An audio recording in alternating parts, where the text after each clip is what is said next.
Alright, it's been a full year of one-arm pull-up training and I feel as though I've learned a ton about how to train for this particular skill. So in today's video, I wanted to outline a few exercises for working on the top portion of this movement. I'll go over my favourite 3, so stay tuned for the end as I'll go over 2 bonus exercises, as well as a pretty exciting announcement I think you guys will appreciate. So let's get into it. Now, something to be aware of before we get into the exercises that would help you to strengthen the top portion of the one-arm pull-up is that you might not actually have too many difficulties with the top portion of the one-arm pull-up. I mean, sure, you might absolutely have troubles with the top portion of the one-arm pull-up, in which case these exercises are going to be really beneficial. But there might also be an instance in which if you start to 90 degrees, you're able to lock out. But if you start from just a complete dead hang, you're not able to lock out. In which case you're able to do 90 to lock out, so like the top portion, with the entire thing in one go doesn't really happen for you. And that might be because of something else. It might not be because you're struggling with the top portion of the movement. I mean, that would kind of indicate that that isn't the problem, but it would be the case that by the time you get to the top portion of the movement, you don't have enough energy to complete it. And this is where we want to look into, I mean, there are a bunch of different things, right? But we would look into optimizing the first portion of the movements, like the lower half, how to make that as efficient as possible. I might make a separate video about this, but there are already quite a few good ones out there made by other YouTubers that are worth looking into, because hey, you want to look into like the biomechanics, the movement pattern, really how you initiate the entire movement. For example, when you start the movement, rather than being like, one of the factors is that you don't really want to be parallel to the bar, but rather at a 45-degree angle when you initiate it. And generally when you see like top athletes, especially like pro climbers, do one-arm pull-ups, you often see them like leaning properly back, like they have their scapulars retracted and then they're really engaged their lats when they're pulling up. But all of these things come into like biomechanics now you initiate the movement. The bottom line of this would be that when you're doing something like a pull-up, it doesn't really matter how the technique is once you're able to do quite a few, because you're able to bypass that, because your brain has such a good intuition of how the movement's supposed to be. Your brain understands the movement to such a high degree, and you have so much excess strength that with a lot of factors sort of being suboptimal, yeah, they're not really ideal for doing a pull-up, you're still able to do a pull-up because you sort of know your way around it. However, if you haven't done a one-arm pull-up before, or if you haven't done a bunch of them, and you don't really have that intuitive, intimate understanding of how the movement pattern works, and the strength is sort of at its upper limit. If you want to do your first rep, or you want to get it consistently in the beginning, it'd be absolutely in your favor to have everything work for you when you're doing these reps, absolutely, including movement pattern, including how you initiate it, and the biomechanics and everything. So although this is kind of a separate issue, it would be wise to look into that. If you can't do the entire one-arm pull-up from 0 to 100, so to speak, from the dead hang all the way to lockout, but you're able to do 90 degree to lockout, I would look into making the first half of the movement more efficient in this way. So like looking into biomechanics, looking into how you're initiating the movement. Yeah, just a little side note, but I think it's worth mentioning so that you guys don't spend a necessary amount of time, working the top portion when the problem actually lies somewhere else. But without further ado, let's get into the 3 exercises. So let's get back to the studio. Alright, so there we go, back in the so-called studio. Now for these variations and exercises that I'll be showing, these are the ones I have done the most and that I think work very well. There are of course a bunch of exercises you could do for pretty much any range of motion, for any skill out there. Yappa, yappa, yappa, yappa. Shut it, please. But yeah, as I said, these are the ones I enjoy and I have used the most. I'll try to add in some variations and show those and mention those as we go along. But without further ado, starting off with exercise number 1, this is going to be you starting out in a 90 degree isometric hold, and you're using a sling for assistance. Now the sling, the closer it is to the main, like the working hand, the better I think, but obviously there comes a point where you might be a bit, neatly packed there, so you'll have to feel this out a bit for yourself, but don't have it too far away, have it somewhat closer to the main working arm. And here there are different levels of difficulty. I mean, the movement you want to do is that you want to, with the supporting hand, do a pull-up from this 90 degree position. And this sling that you're using for assistance, I mean, if you want to make it really easy for yourself, you can have a bunch of knots along it, as you go down, and you can have your entire fist grab around the sling and sort of lean against one of the knots for like maximum support. Then as you get better throughout these, I'd drop how hard of a grip I'm holding. So I'll do, instead of a full fist, I'll do maybe just all fingers, and then drop fingers until you have like 2-3 fingers on it, and then move away from a knot to like just some random point along the sling. And you can also do several reps of these.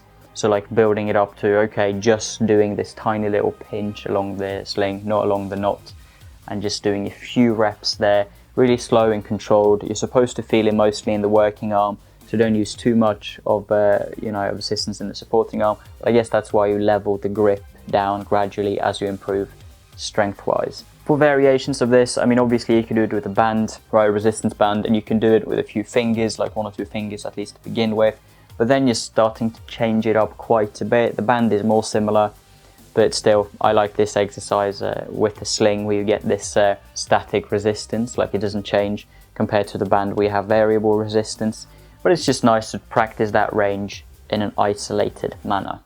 Now, exercise number 2 is jumping one-armers. So you're standing under the bar. Ideally, the bar is not too tall, like you might even be able to hold on to it as you're standing on the ground. Then you want to do a small bend in your legs and do a little jump, and then use that momentum together with the force of you trying to pull yourself up to, well, move further up along the bar. And yeah, progressions of this would obviously be that you do a smaller and smaller jump, so you use more and more of the force in your arm instead of the jump leading you up to the top of the bar. You could also, at least in the beginning, I guess, focus on, like, if it's hard to pull yourself up and to do any of that work for like a single arm, you could just jump up with momentum and then try to catch yourself as much as possible on the way down. But I'd be careful doing this too intensely, as negatives, especially in an early stage, can be quite tricky and can be quite risky for the shoulders. So take your time, be patient. Ideally, you're doing this on a bar where if you drop completely down, your feet touch the floor before you go to a complete dead hang, because to jerk your shoulder completely down, like if you fall uncontrolled, is, well, it's quite a high risk to reward when it comes to shoulder health. I wouldn't recommend that. But, you know, although it's difficult to sort of track these jumping one-armers, I think they're a nice way to get some of that dynamic stimulus and have some of that in your top portion training as well. And then for the last exercise, the third exercise, this is going to be a great one for lock-offs, and that is to, again, start with a similar type of bar where you're able to hold it ideally at like 90 degrees whilst you're standing. So it's not supposed to be very tall. You can hold, like, you touch the bar at 90 degrees, then you want to activate, so you're pretty much in an ISO hang, and then with the support of a resistance band hanging very close to that working arm, you'll be pulling yourself up. Ideally here, you even want to get to a position where you don't need any support at all. You just start from a 90-degree position, like you lock in, you lock yourself into that 90 degree, you activate it so you're dangling like a couple of inches from the ground, and that you then just lock it out. It's perhaps a bit strenuous, but, you know, start with a thicker band and work your way down the band, then to a smaller band, and, you know, follow on repeat until you get there. So yeah, quite good for lock-offs. And I mean, variations of this would then be to rather use a sling, so have that static resistance rather than the variable you get from the band. But I prefer this one with the band, so, you know, personal preference. You could also use some fingers, but again, then you're changing the movement quite a bit.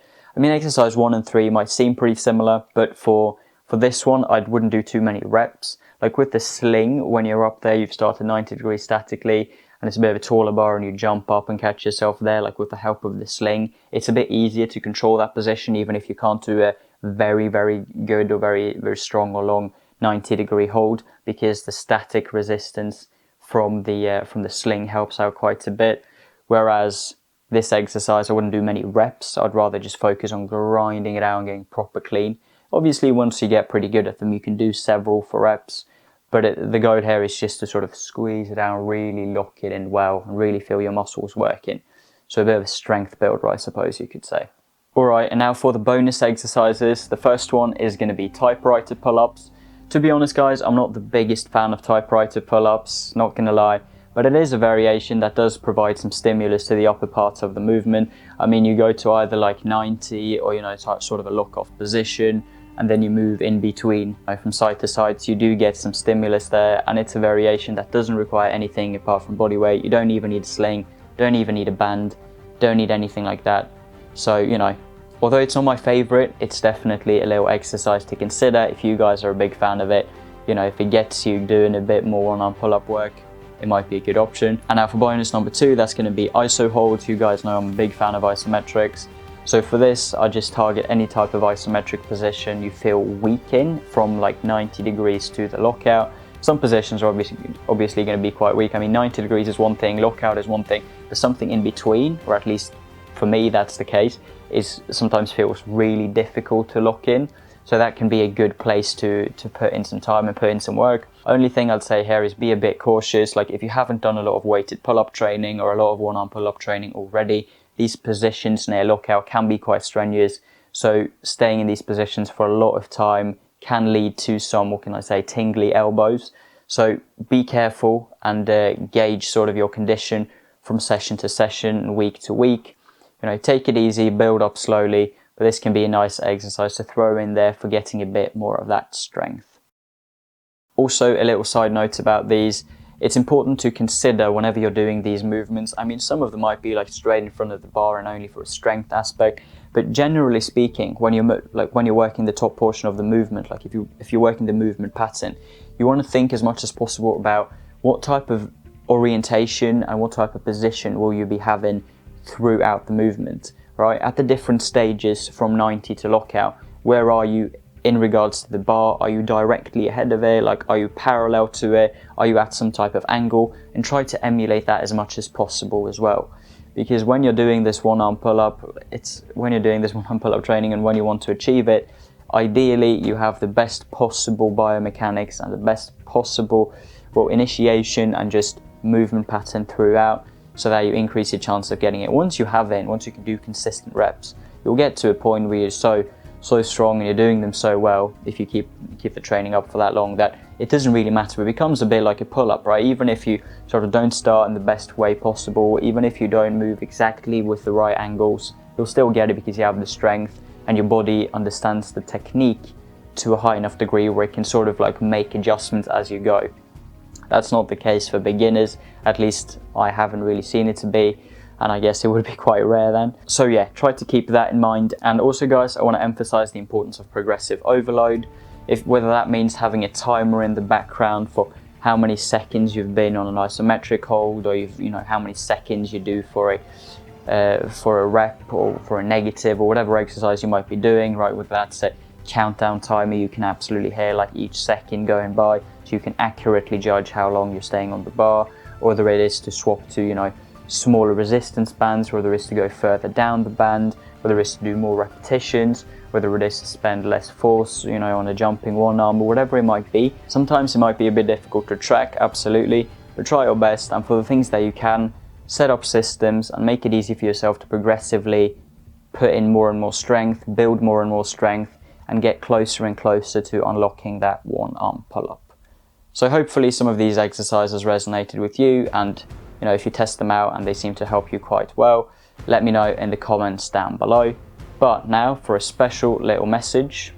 Alright, so time for the announcement, guys. Now, as a way of thanking you for having reached 1,000 subscribers on YouTube, in addition to me wanting to get to know you guys inside of this community, for the next couple of weeks I'll be offering coaching completely for free. The things I think I could help you out the most with would be training related to the one-arm pull-up, muscle-up, pull-ups generally, as well as in climbing. And also, if you guys have any questions regarding how to make a good training schedule for that encompasses a lot of different training disciplines, I think that could be something that I'd be able to help with as well. If you have questions outside of this scope, or you just generally want to chat, feel free to also book your slot, as I'd really love to get to know you guys. I mean, I'm looking forward to building a tight-knit group of people that want to see each other succeed when it comes to building elite level skills, elite level strength, and generally level up our capabilities. So if this resonates with you, I'd be honored to have you on one of the calls. And yeah, looking forward to seeing you guys there. But without further ado, thanks for watching. Smash the like button if you enjoyed. Also, I'll be probably uploading a similar video about how to train for the bottom portion of the one-arm pull-up. So if that sounds interesting to you, or you like this video, consider watching the one that pops up on the screen somewhere here right now. It's going to be about one-arm hanging that I filmed a couple of weeks back. Quite amazing exercise, but quite underrated as well when it comes to one-arm pull-up training. A lot of people don't use it, or it's just used by beginners, but it's a great one to have in your arsenal throughout your training, generally speaking. So yeah, consider watching that video right there. And as always, remember to keep on training, train what you love, and I'll catch you in the next one. See you guys.